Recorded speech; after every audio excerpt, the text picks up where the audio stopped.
प्रतिक्रिया आपली काय सांगाल? राष्ट्रवादी काँग्रेस पक्षाने जे आज अभूतपूर्व यश मिळवलं ते आम्हा सर्वांचे नेते, राज्याचे लोकप्रिय दिवंगत उपमुख्यमंत्री अजितदादा यांना मी हा विजय त्या ठिकाणी समर्पित करतो. रायगडच्या जनतेचे मी आभार मानतोच, परंतु या संबंध कठीण कालावधीमध्ये जनतेची, कार्यकर्त्यांची एकतरीची परीक्षा असते. दादांनी रायगडकरांना दिलेलं अभूतपूर्व असं प्रेम, हे त्या पुण्याच्या बळावरती आम्ही चांगले यश मिळवू शकलो. ओके, परंतु कुठं त्रिशंकू परिस्थिती ही पाहायला मिळते. कुणाची सत्ता येईल हे सांगितलं जात नाही, कुणाची मदत आपल्याकडून घेतली जाईल? नाही, कारण मी वारंवार हे स्पष्ट केलं होतं की राष्ट्रवादी काँग्रेस पक्ष आणि भारतीय जनता पक्षाची आम्ही युती केली. दक्षिण रायगडमध्ये आम्ही युती केली. जरूर कर्जत खालापूरमध्ये आमच्यासोबत उद्धव बाळासाहेब ठाकरे या शिवसेनेचे सदस्य त्या ठिकाणी आहेत. त्यामुळे आम्ही सत्तेची समीकरणं योग्य रीतीने पार पाडू. सोबत शिवसेनेला घेतलं जाईल शिंदे गटानं? आज या बाबतीमध्ये मी काय बोलू इच्छित नाही. याचं कारण शेवटी मी आणि भारतीय जनता पक्ष आम्ही एकत्रित आहोत. आम्ही या संदर्भातला चर्चा करू आणि मग निर्णय करू. अजून त्याला वेळ आहे. ओके, परंतु जसं पाहायला गेलं तर शिवसेनाचे आणि भाजपची देखील काही ठिकाणी युती असलेली पाहायला मिळते, तर त्या ठिकाणचं कसं? नाही, एक असं आहे की ज्या ठिकाणी युती होती त्या ठिकाणी आम्हाला यश मिळालेलं आहे. युती ज्या ठिकाणी होती, विशेष करून कर्जत खालापूरमध्ये युती होती, तिथं राष्ट्रवादी काँग्रेस पक्षाने उभाटाला यश मिळालेलं आहे. बाकी ठिकाणी भारतीय जनता पक्ष स्वतंत्र लढला. पनवेल-उरणमध्ये, पेणमध्ये आम्ही आणि भारतीय जनता पक्षाची युती होती, पेण विधानसभा मतदारसंघात. त्यामुळे अधिकतर ठिकाणी एकतर राष्ट्रवादी काँग्रेस पक्ष आणि भारतीय जनता पक्ष युतीत विजय झाला आणि जिथे स्वतंत्रपणाने भारतीय जनता पक्ष लढला तिथे विजय झाला आहे. त्याच्यामुळे आपण जर का आकडेवारी घेतली, सखोलपणाने माहिती घेतलीत, तर मी सांगतो ती आकडेवारी ही सत्य आहे. तरीसुद्धा आम्ही आणि भारतीय जनता पक्षाचे नेतृत्व एकत्रितपणे बसू आणि बघू काय करायचं ते. खास करून कर्जतचा निकाल जो आहे तो आपल्यासाठी सुखावा असलेला पाहायला मिळतो. नगरपालिकेनंतर सलग दुसरा विजय हा पाहायला मिळतो. कारण त्या ठिकाणी महेंद्र तोरवे वारंवार तुमच्यावर टीका करत होते, अगदी खालच्या भाषेमध्ये जाऊन टीका करत होते. काय उत्तर द्याल? त्यांच्या टीकेला जनतेने चोखपणाचं उत्तर दिलं आहे. कर्जत तालुक्यामध्ये 6 जिल्हा परिषद, 6-0 आणि पंचायत समितीच्या 12पैकी 10 जागा खुद्द त्यांच्या घरातल्या उमेदवारांसुद्धा दारुण पराजयाला सामोरं जावं लागलं. याचा अर्थ कर्जतची जनता सुज्ञ आहे. माझंही कर्जतचं नातं जसं रोहा, शिवधन, म्हसळा या मतदारसंघाशी राहिलं, तितकंच कर्जत खालापूरशी माझं नातं असं अदृढ असं राहिलं.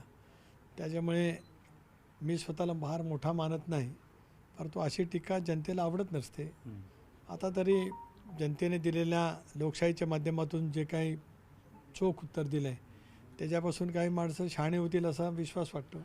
कारण त्या ठिकाणी पाहिलं गेलं तर युतीमध्ये ती जागा सोडावी लागली होती, परंतु जर सुधाकर घारे जर आपल्या पक्षाच्या चिन्हावर लढले असते तर कदाचित विधानसभेला देखील वेगळं चित्र पाहायला मिळालं असतं. 100% जसं अनेक ठिकाणी राज्यात 5 ते 6 ठिकाणी महायुतीमध्ये सुद्धा मैत्रीपूर्ण लढती झाल्या, तशा पद्धतीची मैत्रीपूर्ण लढत करण्याचं मी त्यावेळेला ठरवलं असतं. परंतु मी प्रदेशाध्यक्ष असल्यामुळे युतीचा धर्म पाळण्याची जास्ती जबाबदारी माझ्याकडे होती असं मी मानतो. त्यावेळेला जर काही सुधा घारेंना EB फॉर्म मी देऊ शकलो असतो तर आज सुधा घारेच आमदार तिथे चांगल्या फरकाने निवडून आलेले पाहायला मिळाले असते. पण जर तरच्या बाबी आहेत, ठीक आहे, जे नाही होऊ शकलं ते नाही. पण त्या सगळ्याची पूर्णपणाने राजकीयदृष्ट्या जर का आपण बघितलं तर कर्जतचा एक हाती निकाल नगरपालिका आणि जिल्हा परिषद आणि पंचायत समितीचा हा पाहायला मिळतो. त्याच खालापूर मतदारसंघामध्ये सुद्धा आपण पाहिलं तर सावरोलीचा मतदारसंघ जो कर्जत खालापूर विधानसभा मतदारसंघात येतो, तिथे राष्ट्रवादी काँग्रेस पक्षाला यश मिळालेलं आहे. आतकरगावमध्ये सुद्धा एक पंचायत समितीमध्ये त्या ठिकाणी यश मिळालेलं आहे. आणि याचा अर्थ स्पष्ट आहे की आता कर्जत खालापूरच्या जनतेने एक निर्णय किंवा निर्धार केलेला आहे. ओके, महाडमध्ये थोडंसं वेगळं चित्र पाहायला मिळालं, कारण स्नेहल जगतापला यांना आपल्या पक्षात घेऊन देखील तितकंसं यश आलेलं पाहायला मिळालं. नाही, वस्तुस्थिती खरी आहे. कारण त्या ठिकाणी आता भरत गोगाले मंत्रिपदावरती आहेत आणि त्यांनी त्यांच्या मतदारसंघामध्ये चांगल्यापैकी यश मिळवलेलं आहे. जे यश मिळवलं ते यश मिळवलं मी म्हणेन. अलिबाग मतदारसंघामध्ये सुद्धा तसं पाहिलं तर अलिबागचे आमदार महेंद्र दळवी यांनीसुद्धा त्या ठिकाणी यश मिळवलेलं आहे. अलिबाग तालुक्यामध्ये कधी नव्हे तर राष्ट्रवादी काँग्रेस पक्षाचं खातं खुललं. अमित नाईक शहापूर जिल्हा परिषद मतदारसंघातून 2000पेक्षा जास्ती मताने, माझ्या माहितीप्रमाणे जवळपास 3000च्या आसपास आहे, इतक्या मोठ्या मार्काने तो निर्वाचित त्या ठिकाणी झाला. त्यामुळे अलिबाग तालुक्यामध्ये सुद्धा राष्ट्रवादी काँग्रेस पक्षाला चांगल्यापैकीचं मतदान त्या ठिकाणी झालं आहे. रामराज मतदारसंघामध्ये माझे सहकारी श्रीधर भोपी होते, त्यांच्या समेत लढायला पंचायत समितीचे दोन्ही उमेदवार नव्हते, पण त्यांनीसुद्धा चांगली मतं त्या ठिकाणी राष्ट्रवादी काँग्रेस पक्षाच्या घड्याला त्या ठिकाणी मिळवलेली आहेत. ठीक आहे, अनेक वेळेला अनेक ठिकाणी फेरजुळणी करावी लागते. ही स्थानिक स्वराज्य संस्थांच्या माध्यमातून आहे, ती आता आम्ही करण्याचा नेटाने प्रयत्न करू. आणि जिल्हा परिषद असतील, आता पंचायत समिती असतील, त्या पंचायत समितीच्या मार्फत लोकाभिमुख कारभार कसा होईल. प्रदीर्घ कालावधीच्या नंतर आता प्रशासकाच्याकडून या सगळ्या स्थानिक नेतृत्वाकडे आता हे कारभार सोपवला जातो आहे. त्यामुळे मला विश्वास आहे. त्यामुळे शिवधन, मसाळा, तळा, रोहा ही पंचायत समिती आज राष्ट्रवादी काँग्रेस पक्षाने कर्जत निर्विवादपणाने त्या ठिकाणी मिळवलेल्या आहेत. पेणमध्ये भारतीय जनता पक्षाचं स्वाभाविकपणाने आहे, पनवेलमध्ये भारतीय जनता पक्षाचं त्या ठिकाणी आहे.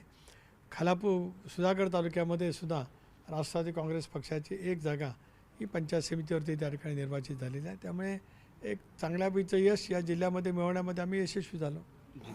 आता हा जिल्ह्याचा सगळा भाग झाला. आता इतर ज्या पंचायत समित्या आणि जिल्हा परिषदा होत्या वेगवेगळ्या जिल्ह्यातल्या, तर तिथली समीकरणं जुळवण्यासाठी काही नेत्यांच्या इतर गाठीभेटी आता होणार आहेत इतर पक्षांच्या? मी आता लगेचच मुंबईला निघणार आहे, कारण मला राज्यातले सगळे निकाल माझ्या हाती येत आहेत.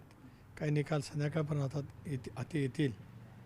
उद्या मला असं वाटतं आमच्या उपमुख्यमंत्री नेत्या सुनेत्राबाईंनी उद्या मंत्रिमंडळाची बैठक आहे, त्यामुळे मंत्रिमंडळाच्या बैठकीला उपस्थित राहतील. माझंही अधिवेशन 3 दिवसाचं राहिलं 13 तारखेला संपेल. त्यामुळे उद्या मुंबईत राहून मलाही दिल्लीला जावं लागेल, कारण या अर्थसंकल्पीय अधिवेशनात माझी उपस्थिती झालेली नाही. त्याच्यामुळे स्वाभाविकपणे दिल्लीला जायचं आहे. पण राज्यातली फेरजुळणी आम्ही नक्की त्या ठिकाणी करतो. जसं पुणे महापालिकेमध्ये सुद्धा त्या ठिकाणी आम्ही आज महापौर पदाचा, उपमहापौर पदाचा अर्ज त्या ठिकाणी माघार घेतली. पण एक आमचा दादांच्या नेतृत्वावरती विश्वास असणारे सगळे नगरसेवक, नगरसेविका भगिनी तिथे कशा पद्धतीने समन्वयाने काम करतील हे सुद्धा आम्ही निश्चितच त्या ठिकाणी ठरवू. आपला राष्ट्रवादी काँग्रेस पक्षाचा राष्ट्रीय अध्यक्ष निवडीचा काही कार्यक्रम वगैरे काही जाहीर केला जाणार आहे किंवा करावंच लागेल. आता आम्हाला आमच्या नेत्या बहिणी आता मुंबईला येतील, आमचे सर्व मंत्रिमंडळातील सहकारीसुद्धा मुंबईत आहेत.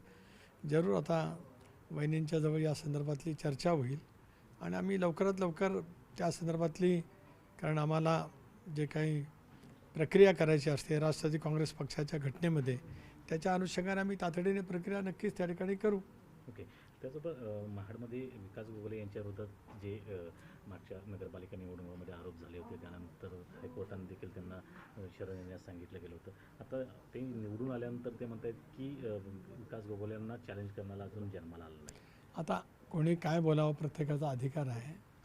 आता उच्च न्यायालयाने सुद्धा केलेली टिप्पणी, त्याला जर काय ते या पद्धतीने बोलत असतील तर त्यांचं त्यांच्याजवळ राहावं. याच्यापेक्षा मी आता अजून काय सल्ला देणार.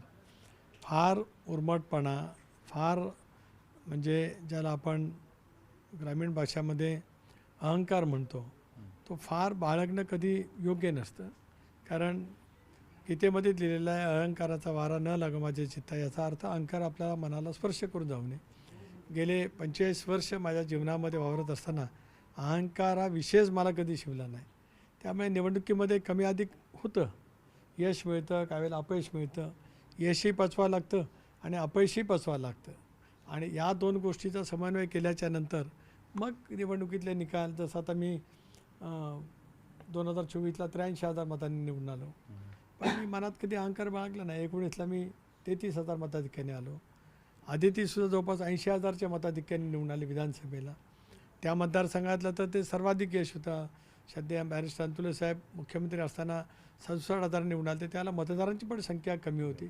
मी ती तुलना करणार नाही. अंतुले साहेब आहेत, जसं स्वर्गीय वसंतदादा आहेत, आदरणीय पवार साहेब आहेत, विलासरावजी आहेत, दादा आहेत, सारी गोपीनाथराव मुंडे आहेत. सारी महाराष्ट्राची, देशाची एक मोठी नेते मंडळी आहेत, ज्या नेतृत्वाने महाराष्ट्राने देश घडवला. त्यांच्या समेत मला काम करण्याची संधी आयुष्यभरामध्ये मिळाली. त्याच अनुपालन किंवा त्याच भूमिकेतून मी काम करण्याचा प्रयत्न करतो आहे. तुम्ही अंतुले साहेबांचा आता उल्लेख केलात आणि त्यावरूनच रामदास कदमांनी तुमच्यावर टीका केली परवा बोलताना. मला असं वाटतं मी त्या टीकेचं उत्तर दिलं आहे. मी त्या टीकेचं उत्तर स्वच्छ शब्दामध्ये दिलं आहे. रामदास कदमांसारख्या ज्येष्ठ नेत्याने अशी गलिच्छ भाषा वापरणं योग्य नाही. अंतुले साहेबांना संपूर्ण किंवा पवार साहेबांच्याबद्दल काय करणं हा माझ्या आयुष्यात कधी नाहीच. शेवटी त्या दोघांनीच माझ्यासारख्याचं नेतृत्व घडवलं आणि त्यांचा एक कार्यकर्ता ज्या पद्धतीने काम करतो आहे तर त्यांना अभिमान नक्कीच आहे. आता रामदास कदमांना काय विषाद वाटतो काय नाही, आमच्या पक्षांतर्गत आम्ही कधी काय निर्णय घ्यायचे तो आमचा अधिकार आहे. आणि त्याच्यामुळे टीकाटिप्पणी करतानासुद्धा वरिष्ठ नेत्यांनी भान राखलं तर इतक्या 70ला गेलेला नेता ते आणि आम्ही सोबतच राजकारणात आलो. मला तर 85ला उमेदवारी मिळाली. रामदास कदम तर 90ला आमदार झाले. 92ला जिल्हा परिषदाध्यक्ष झालो. एका वेळेला आपण काम करत असतो. त्याच्यामुळे तुम्हाला जरूर टीकाटिप्पणी करण्याचा अधिकार आहे, पण त्या टीकाटिप्पणीलासुद्धा एक संयमी असलं पाहिजे आणि जी भाषा आपण वापरतो ती योग्य पद्धतीने वापरली गेली पाहिजे. पण शेवटी प्रत्येकजण आपापल्यापर्यंत मांडत राहील. मला त्याच्यामध्ये काय फरक आठायचं काही कारण नाही. रायगडमध्ये आपल्यासह माहितीतल्या तिन्ही पक्षांची ताकद वाढत असताना दुसरीकडे शेतकरी कामगार पक्ष मात्र क्षीण होताना पाहायला मिळतो. मागच्या वेळी 23 जागा होती, आतापर्यंत एकही जागा मिळालेली नाही. याचं कारणच असं की राजकारणामध्ये ज्या वेळेला गतिमानता येते, परिवर्तन होत असतं, त्यावेळेला नेतृत्वाने सुद्धा एक भूमिका घ्यायची असते. जयंत पाटलांच्याबद्दल मी एवढंच सांगेन की ते सुद्धा किंवा शेतकरी कामगार पक्ष जरी या निवडणुकीमध्ये पूर्णपणाने पराजित झाला असला तर एक विचार या जिल्ह्यामध्ये त्यांना मानणारा जरूर असेल. परंतु निवडणुकीच्या निकालाने मात्र त्यांच्या मर्यादा स्पष्ट झाल्या जयंत पाटलांच्या. तरीसुद्धा ते त्यांच्या पद्धतीने चळवळीच्या माध्यमातून काम करणारे आहेत. ते त्यांचं काम करत राहतील. परंतु आत्तापर्यंत जी माझी माहिती मिळाली त्याच्यामध्ये एकही जागा शेतकरी कामगार पक्षाला मिळालेली दिसत नाही. अजून काय निकाल राहिले असले पनवेलमधले तर मला ज्ञात नाहीत की ज्या ठिकाणी शेतकरी कामगार पक्ष लढतो आहे किंवा उरणमध्ये लढतो आहे तिथल्या जागांची निकालाची माहिती माझ्यापर्यंत पोचलेली नाही. पण राजकारणामध्ये घडत असतं. शरद पवार यांची प्रकृती बिघडलेली आहे. बारामतीवरून पुण्यातल्या रुग्ण क्लिनिकमध्ये आता दाखल केलं जात आहे. खोकला आणि या संदर्भात जास्त श्वास घेण्यास तक्रार घेऊ. नाही, साहेबांच्या तब्येतीला लवकरच आराम पडो हीच पांडुरंगाची चरणी प्रार्थना आहे. आणि अलीकडच्या कालावधीमध्ये अधूनमधून साहेबांची प्रकृती नीट नसायची, पण तरीसुद्धा त्यांची एक प्रबळ दुर्दम्य इच्छाशक्ती जी आपण म्हणतो, कारण त्यांनाच 2004मध्ये ऑपरेशन झालं त्यावेळेला त्या तरुण डॉक्टरनी काय विचारलं होतं आणि त्याला साहेबांनी काय उत्तर दिलं होतं ते देशातल्या जनतेने पाहिलेलं आहे. त्यामुळे साहेबांची दुर्दम्य इच्छाशक्ती आणि त्यांचं आत्मबळ हे खूप फार मोठं आहे. देशातल्या आभावातल्या नेतृत्वांकडे अशा वेळीचं एक असतं ते सध्या पवार साहेबांनी 6 दशक राज्याच्या देशाच्या राजकारणामध्ये काम केलेलं आहे. ओके, फक्त शेवटचा प्रश्न, रायगडमध्ये तुम्ही शिवसेनेला सोबत घेऊन सत्ता स्थापन करू शकाल की त्यांची गरज लागणार नाही असं वाटतं? सध्या तरी गरज लागणार नाही असं वाटतं, परंतु आज तर संख्याबैरीच आमच्या बाजूने आहे. भारतीय जनता पक्ष आणि राष्ट्रवादी काँग्रेस पक्षाकडे संख्याबळ आहे. आता त्या संदर्भामध्ये भारतीय जनता पक्षाच्या नेतृत्वाजवळ मी पण चर्चा करेन. माझंही मत का असेल ते जरूर मांडेन, कारण मी केवळ रायगड जिल्ह्यापुरता सीमित नेतृत्व करत नाही तर राज्यपातळीवरती आज प्रदेश राष्ट्रवादी काँग्रेस पक्षाचा अध्यक्ष म्हणून या सगळ्या समन्वयामध्ये लोकसभेपासून किंवा महायुतीच्या सरकारमध्ये एनडीए येण्यापासून एक माझी भूमिका जी जबाबदारी माझ्यावरती स्वर्गीय दादांनी दिली होती ती मी प्रामाणिकपणाने निभावत आलो. आता माझ्या जिल्ह्यातलं राजकारण कशा पद्धतीने पुढे न्यावं, काय करावं ते आम्ही बसून, माझे सगळे सहकारी आहेत या जिल्ह्यामध्ये. माझ्या पक्षाचे जिल्ह्याचे अध्यक्ष आहेत, सुधाकर घारे आहेत, इतर माझे सगळे तालुका अध्यक्षाचे सहकार्याची टीम आहे, नवनिर्वाचित जिल्हा परिषद सदस्य आहेत, आदिती काम करते, अनेक त्या ठिकाणी काम करत असतो, स्नेहल जगताप आहेत. आम्ही सर्वजण मिळून एकत्रितपणे बसून या बाबतीतला योग्य तो निर्णय करू. युवतीला सोबत घेतलं जाईल? नाही, आज खूप प्राथमिक अवस्थेत आहे. आत्तापर्यंत निकाल हाती येतील, त्याच्यानंतर मग एकंदरीत जिल्ह्यामध्ये मिळालेले मतं आम्हाला किती आहेत. जर आम्ही काही ठिकाणी पराभूत झालो तर, कारण मी 29 जागेवरती लढलो, 16 जागांच्यावरती यश मिळालं. काही जागा जशी आता चणेराची किंवा गोसाळी जागा फक्त 151 मतांनी गेले, काही जागा किती फरकाने गेल्यात ते कळेल.